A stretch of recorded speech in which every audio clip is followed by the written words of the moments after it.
फ्लिपकार्टवरून मी हे डब्बे घेतले होते बरेच दिवस झालं, पण त्याला काही अनबॉक्सिंग करायचं मुहूर्तच लागत नव्हता. आज आपल्या एका सबस्क्रायबरला टिफिन द्यायचा होता. त्यांना 2 डब्बे कमी पडत होते म्हणून आज त्याचा मुहूर्त लागला.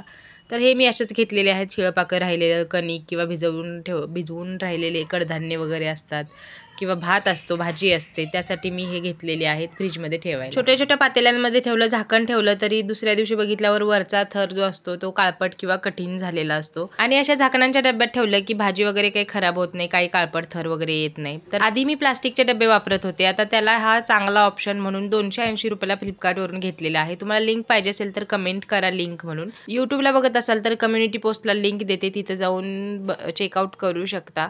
तर आज मी बनवली होती चवळीची भाजी, वरण, भात आणि चपाती. आपल्या सबस्क्रायबरचा डब्बा आणि रेग्युलरचे डब्बे भरून दिले. सकाळचे डब्बे मी ह्याच्यामध्ये दाखवलेच नाही तरी. चला मग आता पटापट सबस्क्राईब करून घ्या आणि मी निघाले डब्बा द्यायला, कारण ते आमच्याच लेनमध्ये राहतात बरं का.